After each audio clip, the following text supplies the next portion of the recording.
Vous verrez dans la prochaine vidéo, qui est la vidéo achat, j'ai pas dépensé tant que ça, parce que je savais que j'allais à Paris, et que je gardais du budget pour là-bas, tu vois. Ce qu'on va faire, c'est que je vais juste vous montrer la pile, vous interprétez comme vous voulez, et ensuite je vous explique le pourquoi du comment.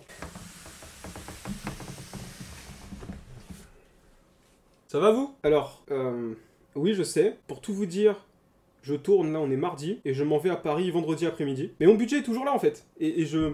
Tu sais, des fois, il y a ces mystères de la vie où, bah, je sais pas, j'ai encore du budget pour ça, alors qu'il y a toute cette pile, quoi. On va relativiser pas mal, parce qu'au final, il y a des explications.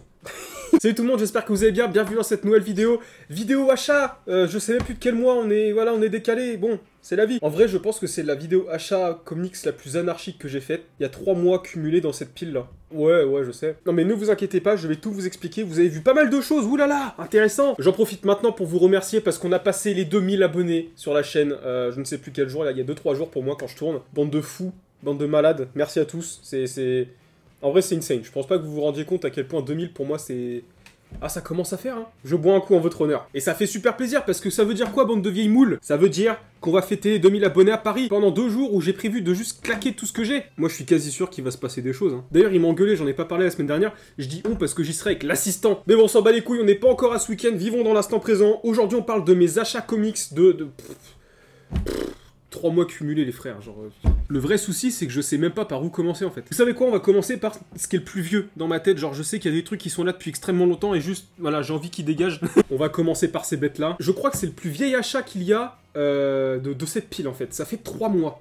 J'ai trouvé ça sur Vinted. Rappelez-vous, fut un temps, j'avais trouvé le premier tome en deluxe de Ultimates. Et j'avais une mésaventure où j'avais reçu le 2 complètement explosé. Enfin bref, j'ai jamais réussi à trouver la suite comme je voulais. Et là, quoi? Un jour, candidement, je traîne sur Vinted. Et qu'est-ce que je vois? Un mec qui vend les 3 tomes à 40 balles. Du coup, j'ai fait erreur 404, donc je l'ai pris, évidemment. C'est génial parce que je n'ai jamais lu Ultimates. D'ailleurs, je vous glisse une petite exclue là comme ça. Peut-être qu'à la rentrée, Ultimates va essuyer les plâtres d'un nouveau concept sur la chaîne. Ah oui, le teasing reste fort, donc bah écoutez, si vous voulez vous abonner pour ne pas louper ces nouvelles vidéos, allez-y, hein, il s'agit rien. Hein. On va passer très vite fait parce que tout le monde connaît. Scénarisé par Mark Millar, dessiné par Brian Hitch, genre c'est... un giga classique que j'avais pas. En fait, le truc chiant, c'est que... Enfin, j'aurais pu me le procurer assez rapidement en Icons. Le truc, c'est que je voulais vraiment les prendre en deluxe parce que je trouve ce format trop beau. J'allais dire, c'est les 3 mêmes. C'est les mêmes formats avec des jaquettes. Mais on voit que le stagiaire Panini était déjà présent parce que c'est pas le même logo Marvel Deluxe. Voilà. Bon, on a l'habitude, hein. Je suis assez content parce que j'ai chopé un putain de deal dessus. Sachant que neuf, ça, c'était 28 € à l'époque. Et du coup, j'ai super hâte de découvrir l'histoire parce que je connais pas. Je pense qu'ensuite, on va juste... évacuer les plus gros bouquins que vous avez vus, les tomes de Walking Dead. Et surtout, je pense que vous avez envie de savoir... Attends, t'as vraiment acheté 5 tomes de cette édition à 25 € là? Fort heureusement, non. Par où commencer? En fait, on va commencer et même terminer par un énorme merci. Même moi, je peine encore à comprendre, et vous allez encore moins comprendre que moi. Un gros merci à ma maman. En fait, si tu veux, j'ai un affect très particulier avec Walking Dead parce que la plupart des tomes que j'ai, c'est ma maman qui me les a achetés. Parce que c'était une période où je me remettais dans le comics assez activement. Et je lui parlais que je lisais Walking Dead par rapport à la série, si c'était bien ou pas. Je sais pas si elle m'a pris en pitié ou si juste elle voulait que je lui foute la paix, qu'elle en avait marre que j'en parle et pour être tranquille. Et genre, un jour, je crois qu'il y avait une occasion particulière, je sais plus quoi. Elle m'a acheté les tomes 15 et 16 au calme. Bah merci, j'ai la fin. Donc j'ai très hâte de la lire parce que Walking Dead c'est une série assez incroyable dans le sens où je n'ai pas été spoilé de la fin.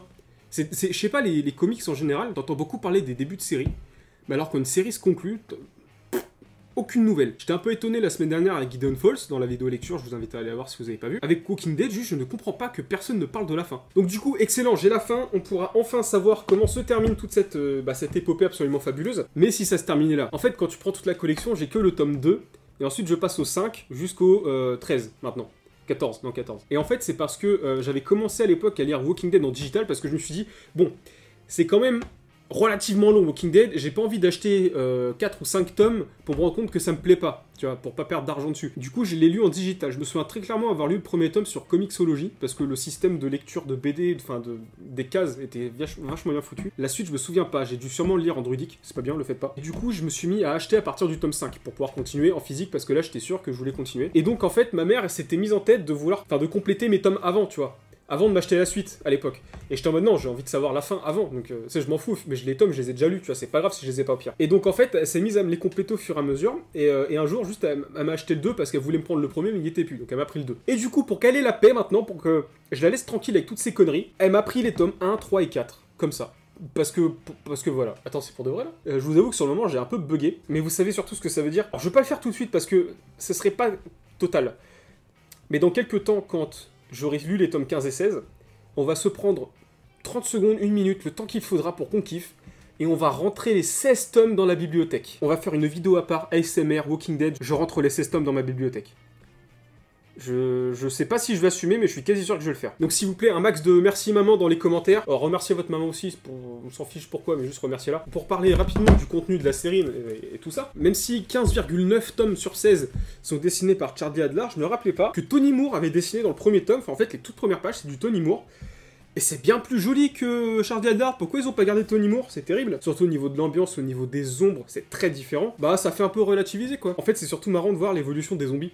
Parce que là où j'en suis, ils sont en full cadavre, ils sont full décomposés. Et là, bah juste les gens sont intacts. Et c'est... Ouais, c'est un peu marrant. Là, c'est une énorme page de ma collection qui se tourne. Parce que là, on est sur 4 ans de collection quand même. Hein. Bon, je viens de parler de tourner une page dans ma collection.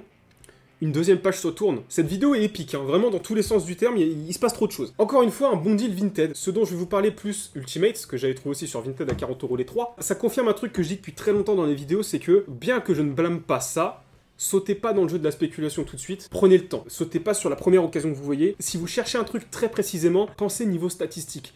Imaginez le nombre de gens qui l'ont chez eux, qui l'ont acheté à l'époque, et qui vont potentiellement le revendre un jour. T'en as qui ont changé de situation, t'en as qui ont des familles, qui n'ont rien à foutre du prix que ça a réellement, et qui vont le brader. Et ces occasions, elles vont arriver. Par contre, faut être aux aguets, clairement.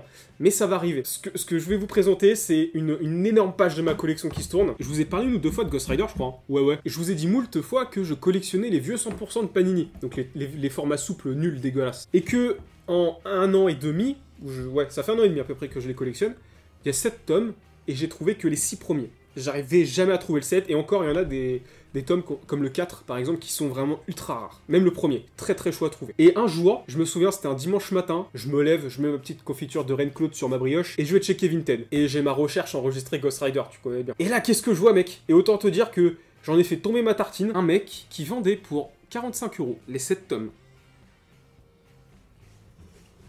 Donc en fait, si on résume là, parce qu'on va résumer, ça fait à peu près 1 an et demi que je suis dans un MMO et que ma quête principale c'est trouver les 7 tomes, et t'es en train de me dire que pendant 1 an et demi j'aurais pu rester assis dans mon canapé à me branler les et qu'un jour cette annonce elle aurait pop, comme ça, et que j'aurais juste à... voilà.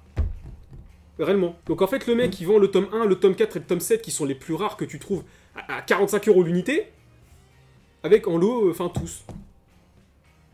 Alors ça implique premièrement que, effectivement, j'ai tous les tomes maintenant, et que cette quête principale est terminée les enfants. Est-ce que... ma vie va consister à errer dans les jours futurs, le temps que je retrouve d'autres objectifs, hein, c'est fou. Ça veut surtout dire que j'ai 2 fois le tome 4 et 2 fois le tome 1 qui sont les plus rares. Alors je vais faire le troc parce que bon, ils sont pas tous en état de nickel. Je vais faire le troc pour récupérer les plus mint possibles. C'est incroyable mec, je pensais pas dire un jour que j'ai complété ma collection de 100% Ghost Rider. Je vous avoue que les voir tous comme ça fait un petit quelque chose quand même. Hein. C'est pas spécialement rare dans la valeur, tu vois. C'est juste que bah, c'est un petit morceau d'histoire de Ghost Rider en France, et que je les voulais. Et ça veut dire que si je veux compléter mon autre morceau d'histoire de Ghost Rider en France, est-ce qu'il me faudrait pas les éditions Semic? Je ne sais pas, bah je pense. Je vous avoue que surtout le tome 1, il me trigger un peu parce que je suis en mode, là j'ai réellement 2 tomes 1 du 100%, enfin les plus rares techniquement, tu vois, c'est les tomes 1. J'en ai 2, au calme. Pareil pour le 4, qui est assez rare. Bon, on reste sur la VF, et maintenant on passe sur des achats. Des trucs neufs, des trucs récents. Là, pour le coup, j'ai acheté... il y a qu'un truc que j'ai acheté le mois dernier. Pour les Ghost Rider, je l'ai pas dit, je l'ai acheté le mois dernier. Récemment est sorti chez iComics un livre qui a eu pas mal de pubs. Et j'étais très intrigué. En tant qu'énorme fan... une énorme femme. Non, c'est pas ça. En tant qu'énorme fan d'horreur, dans tout, est sorti chez iComics The Plot. En fait, j'ai les allergies. Mais je pensais que je serais plus capable de sentir les livres. Et en fait, ça sent bon les livres d'iComics. C'est scénarisé par Tim Daniel et Michael Morrissey, et c'est dessiné par Joshua Hickson, qui a notamment été vu chez iComics très très récemment parce qu'il a dessiné Shanghai Red. Le rapport a été beaucoup fait avec Lock and Key, où en fait, t'as une famille un peu brisée qui va aller vivre dans un vieux manoir de la famille. C'était décrit comme un mix entre Lock and Key et Swamp Thing parce que ça se passe dans des marécages. Je peux comprendre que t'avais un délire de créatures, voilà, tout ça. Je dois vous avouer que J'ai très peur pour ce bouquin parce que le dessin, je suis pas sûr du tout. Autant il y a des pages très belles qui pour le coup me font dire que putain le comic c'est magnifique. Mais la plupart des pages, je sais pas. Tu vois par exemple quand je parle de belles pages, bah je pense à celle-ci qui est typiquement tout est bon. Mais c'est ce genre de scène qui fait la force de ce dessin parce que quand tu reviens à des scènes très simples et juste qui mettent en action, je sais pas, un moment qui se passe, et ben c'est pas si ouf que ça. Donc je vous donnerai mon avis, j'espère vraiment que je vais aimer parce que je vous cache pas que je suis en manque d'horreur en ce moment en comics, c'est assez terrible de voir à quel point l'horreur est peu qualitatif en comics, même s'il y a Plunge qui est sorti, on verra bien aussi. D'ailleurs je l'ai pas présenté dans la vidéo achat, mais il est possible que j'ai acheté Plunge, et il est possible qu'il y ait une vidéo très spéciale qui sortent sur la chaîne. Ok, continuons, on va enchaîner chez Delcourt et on va finir chez Urban Comics. Chez Delcourt est sorti récemment un truc, alors j'étais totalement passé à côté parce que je ne connaissais pas du tout. Et au final, j'ai vu pas mal de gens l'acheter. Et en fait, c'est surtout Néophyte qui m'a hypé indirectement parce qu'il en avait parlé sur un de ses lives. Et en fait, ça m'a même fait dire peut-être que c'est pas aussi chiant que ça en a l'air. Je parle de Irrécupérable. Donc Irrécupérable, le principe c'est Injustice avant Injustice. En gros, c'est le Superman de ce monde qui s'appelle le Plutonien, qui cabre. Il a pris un grec à midi, on y attaque une frite, il a full pété un câble. Ayant lu Injustice en entier, je me suis dit, bon, il y a peut-être pas 50 millions de trucs à faire avec ce concept-là. Je vais pas trop en parler en fait, parce qu'au final, je sais quasiment rien. Et j'ai pas envie de savoir. J'ai vraiment envie de m'immerger dans le truc et de voir. Le prix fait un peu chier quand même, 30 balles pour ça, c'est chiant. En même temps, l'intégrale est très quali. Il y a des pour, il y a des contre, comme dans tout, mais on verra bien. Terminons ces achats VF chez Urban avec un classico. J'avais mis la pression à Comics Party. Voilà, j'ai été rassuré. Donc bah j'ai dû prendre le tome 2, voilà, de Joker War, évidemment. D'ailleurs j'ai rigolé quand je l'ai acheté parce que c'était très drôle. Dans la vidéo de la semaine dernière, quand j'en parle de Joker War tome 1, j'ai vu mec, mais 50-50 dans les commentaires, c'est assez drôle, de gens qui disaient Joker War c'était trop bien, j'ai trop aimé le tome 1 et le tome 2 il est encore mieux. Et à l'inverse, j'ai vu quelques personnes qui disaient ouais bon le tome 1, ok, mais bof. Par contre le 2 j'ai décroché, vraiment c'était pas fou. Mais qui est-ce que je dois croire? C'est chiant, tiens, c'est chiant. Comme on dit, il faut mieux se faire son avis soi-même. Donc, on va continuer ça. En fait, je vous avoue que juste, j'ai envie de lire du Batman récent. Ça faisait longtemps, ça faisait très longtemps, et ça me manque. Franchement, ça me manque. Juste, ça fait du bien de temps en temps. Et pour le coup, le pari de lire un tome 14, sans avoir lu les 12 tomes d'avant, j'aime bien. Bon, les enfants ont passé à la VO. Il y a quelques trucs en VO, ouais. Le truc, c'est que il y a pas mal de titres dans ces trucs-là qui ont été décalés. Que j'ai acheté par exemple au mois de mars pour un truc, c'est ça. Je l'ai acheté au mois de mars et ça a été repoussé parce que Covid et je l'ai reçu que il y a 2 semaines. Du coup, on va commencer par les vieux trucs que je me rappelais quasiment plus, on va pas se mentir. On commence dans la section, on rattrape les séries. Il y a très longtemps, il y a très longtemps, je vous avais parlé d'une série que j'ai découverte chez Volt et qui était pas mal cool et que j'ai totalement... C'est pas que j'ai oublié la série, au contraire, elle m'a plutôt marqué, c'est que j'arrivais pas à trouver les numéros. Et j'avais pas spécialement réflexe de demander au shop de le commander, tu sais, un peu la flemme en vrai. J'ai chopé les numéros 2 et 3 de The Pictures of Everything Else. Oh my god! Donc cette série-là, en fait, c'est une réécriture horrifique du portrait de... Non, du tableau de Dorian Gray. C'est quoi le titre? Je sais plus. En gros, t'as un mec qui tue des gens en les peignant. Et en fait, quand il déchire les toiles, ça les tue. Cette série, elle est scénarisée par Dan Waters et dessinée et colorisée par... Kishore Mohan, mon dieu que ce nom est dur à prononcer. Bon, vous avez un petit aperçu des pages, mais c'est un style extrêmement différent d'habitude, et moi j'aime beaucoup. Bah, on dirait vraiment que c'est une peinture en fait. Et je vous avoue que niveau immersion, c'est pas trop mal. Par contre, on va s'arrêter une seconde sur ces covers qui sont super. Je vais vous montrer la première d'ailleurs. Je sais pas s'il y a un reflet, je suis désolé. Je vous remonte la première. Et voilà, juste, elles sont toutes belles, franchement. C'est une série qui a un thème très différent d'habitude. C'est très osé, donc voilà, c'est une petite pépite de l'indé que je vous invite à découvrir si jamais. On continue avec un numéro d'une série que je vous ai dit que j'allais arrêter, mais en fait c'est ce numéro-là qui a été acheté au mois de mars et qui a été reçu que maintenant. C'est le numéro, je sais même plus combien, 24 de Ice Cream Man. Oh, j'ai pas kiffé tout ce que j'ai lu d'Ice Cream Man, vraiment. Même si je dois dire que j'ai feuilleté ce numéro-là, ça a l'air très perché, et peut-être que ça va être... une petite réconciliation sur l'oreiller avec cette série. On ne sait pas, on verra bien. En fait, j'ai cru comprendre que c'était un mec qui avait une vie de merde. L'histoire, c'est que tu suivais un téléthon sur sa vie. Très bizarre. Je sais pas, on verra. Je note très rapidement, mais le poteau de Nigmato Comics, il faisait des petites promos récemment, et j'ai trouvé, parce que je suis en pleine lecture, ce numéro, donc c'est le numéro 26, avec une super cover de Gideon Falls, et pour la déco, je me dis que derrière, je l'ai payé 1 €, je crois. Donc pour la déco, ça peut être pas mal. En fait, c'est cool, parce que là, je continue beaucoup de séries, quand même. On a le numéro 2 de Berserker, donc la série de Keanu Reeves, le premier numéro qui est extrêmement intriguant. Voilà, j'espère qu'on développe un peu plus l'axe qu'on a pris dans le premier numéro, ce serait sympa. On continue avec une série où j'ai l'impression que ça fait 1000 ans que je n'ai pas lu de numéro de cette série. série, ça me manque terriblement. Les numéros 7 et 8 de The Department of Truth. Est-ce que c'est pas le début du nouvel arc? Ou c'était dans le numéro d'avant, je ne sais plus. En tout cas, là, c'est un nouvel arc. Même si c'est un peu curieux de dire ça, parce qu'au final, les trucs qui ont été posés dans le premier arc n'ont pas encore été résolus, donc... c'est un peu un gros arc au final. Ensuite, le numéro 7 de cette super série Cat 7 Secrets, là c'est le début du nouvel arc. Autant vous dire que je suis méga chaud bouillant pour continuer parce que quelle fin pour le premier arc, c'était super. Et j'ai hâte de voir ce qui va leur arriver. On continue avec le numéro 3 sur 5 de Man Bat. J'ai failli manger le truc dans la bouche. Donc la série Man Bat, pour le coup je suis assez intrigué parce que je sais pas où ils vont aller avec. Je pense que c'est juste une petite série comme ça pour écouler parce que ça leur restait sur le bureau. Sachant que ça se passe avant Metal et avant Justice League Dark. Bah, j'imagine qu'il va finir dans la Justice League Dark, quoi, en gros. Donc un peu curieux comme choix, mais les covers sont toujours aussi belles, et ça fait juste plaisir de lire du Man Bat, c'est cool. Au niveau des séries qu'on continue, on va continuer avec Boom et finir avec Image. Chez Boom, le numéro 2 de Proctor Valley Road, je vous en ai parlé dans la vidéo de la semaine dernière, le numéro 1, où on suit ces jeunes qui vont aller voir la Proctor Valley Road, qui est une route qui est pas très loin de chez eux, où il s'est passé des trucs un peu chelous. Je vous avais montré des plans où t'as des espèces de monstres, donc voilà, t'as ce délire Scooby Gang, mêlé à Riverdale, si je peux dire ça. Donc un côté un petit peu sombre quand même. Pour continuer chez Image, encore une fois un numéro que j'avais précommandé il y a longtemps, parce que le numéro allait se vendre de ouf, et je savais pas trop où j'en étais avec cette série à ce moment-là. Le numéro 6 de Crossover. Je vous ai dit qu'au numéro 5, j'étais quasiment sûr d'arrêter. Et on nous a promis un cataclysme dans le 6, donc si ce cataclysme n'arrive pas, ou en tout cas si ça confirme ce que je vous ai dit la semaine dernière, que bah, c'est une série pour les vrais vieux fans d'Image, et ben je serai dans l'obligation d'arrêter. Voilà, parce que juste, je vous avoue que ce dernier numéro n'a pas été très fun, pour pas dire pas du tout. On continue avec le numéro 2 et 3 de cette super série qui est Noctera. C'est ouf comment j'ai du retard sur les lectures par contre. Hein. Noctera par Scott Snyder et Tony Daniel, je pense que juste je vous ai chauffé en disant ça. C'est cette série où juste le soleil ne s'est plus levé, enfin on sait pas trop ce qui arrive au soleil et juste il n'y a plus de lumière. Et quand tu restes trop longtemps dans l'obscurité, tu deviens un monstre mutant dégueulasse. Et du coup les gens se sont réfugiés dans des cités illuminées de partout. Et t'as un gros délire post-apo que je kiffe beaucoup, beaucoup, beaucoup, parce que ça change. Maintenant on enchaîne avec les nouvelles séries commencées, et là, quel bonheur, mais quel bonheur. Alors déjà en parler, c'est pas une série, mais voilà, faut que je le mentionne.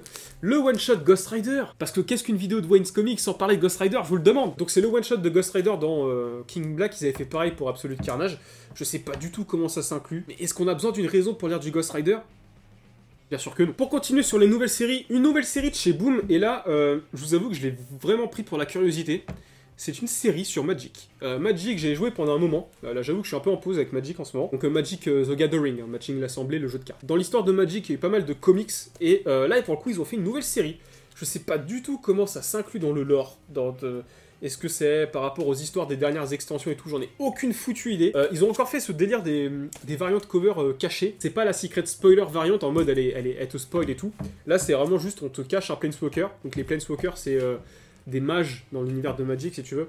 Et t'en as beaucoup, et du coup là à chaque fois c'est... j'imagine que t'auras un Planeswalker différent. Avec cette super cover, alors je crois c'est Kira ou Kira, elle s'appelle, non ? Un truc comme ça. Je suis quasi sûr que dans l'extension La Garde des Planeswalkers, c'était une Planeswalker pour 3, il me semble. Et là c'est cool, je peux la péter parce que tous les gens qui ne jouent pas Magic savent pas de quoi je parle. Cette série elle est scénarisée par Jed McKay et illustrée par Iguara. Je vous montre quelques pages rapidement, mais putain c'est stylé quoi. Et j'imagine que ça va prendre encore plus de sens pour les gens qui ont joué à Magic et les gens qui connaissent un peu le lore. Le lore est très vaste, je sais que pas mal de gens essayent d'y rentrer par d'autres médias que les cartes, parce que c'est quand même assez compliqué de s'y mettre maintenant. Il y a un roman qui est sorti à l'époque, la guerre de l'étincelle, que j'ai acheté, que j'ai lu, et c'est une très mauvaise porte d'entrée dans l'univers de Magic. Pourquoi ils ont fait ça? Je ne sais pas. Donc à voir si le comics va changer quelque chose, je ne sais pas, on verra bien. Je sais pas du tout quelle direction ça va prendre. Bon les amis, on va finir chez Image avec deux énormes trucs, même si un j'ai peur. Une nouvelle série chez Image. Une série anthologique, je laisse une chance à ce format, qui n'a pas su deliver.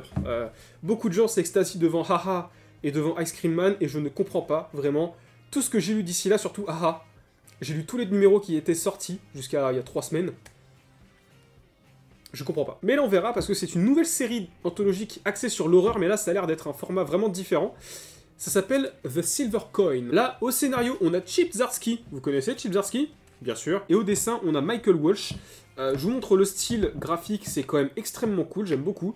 À voir ce que l'histoire raconte, il y a un délire de pièces là pour le coup. En fait, j'ai peur avec tout ce que j'ai lu de chez Image en format anthologique d'horreur. Pourtant, j'ai envie de l'aimer ce format, mais vraiment, je trouve vraiment pas ça ouf ce qu'ils ont fait. Et on termine avec la sortie Image récente. J'en avais pas parlé, évidemment. Et là, je remercie mon pote, la cave du Mills, parce que si j'ai acheté cette série, c'est grâce à lui, et je ne pensais pas la prendre une seule seconde. Parce qu'en fait, j'ai un radar de merde. J'appelle ça comme ça, c'est juste que quand je regarde le previews et je regarde les numéros 1 qui sortent, je me dis putain, je lis la 4ème de couverture, enfin le pitch, et je me dis waouh, cette série a l'air géniale, haha, ça a l'air trop bien, et toutes ces autres séries sur lesquelles je me suis planté. Et puis j'ai vu ce truc là, et je me suis dit oh, encore une série d'images à la con là, et même si l'équipe créative elle est ouf, je sais pas, j'étais pas du tout motivé, et après en avoir un petit peu discuté avec Mills, en fait je me suis dit putain, faut que je le prenne. Et après j'ai peut-être fait Yankee, et j'ai peut-être pris 3 couvertures pour le premier numéro. Gégère, évidemment. Donc Gégère, scénarisé par Jeff Jones, dessiné par Gary Frank. C'est juste, tu mets ces deux ensemble, tu veux faire quoi? Genre, ça explose, enfin, forcément. Donc c'est une série post-apo, on va suivre un mec qui n'a pas eu le temps de se réfugier dans son bunker, dans son jardin, et qu'on va retrouver des années après, on présume, avec des putains de pouvoirs, et le mec est juste trop stylé. Alors je vous ai dit que j'ai pris 3 couvertures, en fait j'ai pris un peu de tout. J'ai pris déjà la classique parce qu'elle est trop belle. Ensuite, évidemment, j'ai pris une cover qui illustre l'apparence du mec quand il a ses pouvoirs, qui est beaucoup trop badass et qui n'est pas sans rappeler un personnage dont j'ai parlé 1 ou 2 fois sur cette chaîne. Et la troisième, alors malheureusement je vais pas vous la montrer là parce que c'est trop le bordel, enfin pas entièrement en tout cas, c'est celle-ci, qui est clairement une cover Kiku, David Guetta, Clavier Razer. Parce qu'en fait cette cover elle est phosphorescente, et vous voyez par vous-même, bon ça ne sert à rien, mais quand ça marche très bien, c'est beau, c'est très beau quand même. Et puis évidemment quand je l'ai reçu en fait j'ai pas pu attendre cette vidéo là pour le lire, donc je l'ai lu. Et c'est génial. Et du coup, bah, entre-temps, j'ai pris le 2. Donc c'est pour vous dire à quel point les sorties et les achats et la vidéo sont décalés, mais c'est pas grave. En fait, si je pouvais résumer le personnage, ce serait un Nightwing mixé avec Nova qui ressemble à Ghost Rider. Oh. Alors par contre, je remettrai archi pas tous les tomes devant là hein, pour faire la conclusion. Hein. Merci à tous d'avoir regardé cette vidéo, dites-moi vous en commentaire ce que vous avez acheté récemment parce qu'il y a de gros trucs qui sont sortis en VF comme en VO. C'est toujours un plaisir de discuter autour de ça. Sur ce, moi je vous dis à la semaine prochaine pour une nouvelle vidéo et à la vôtre.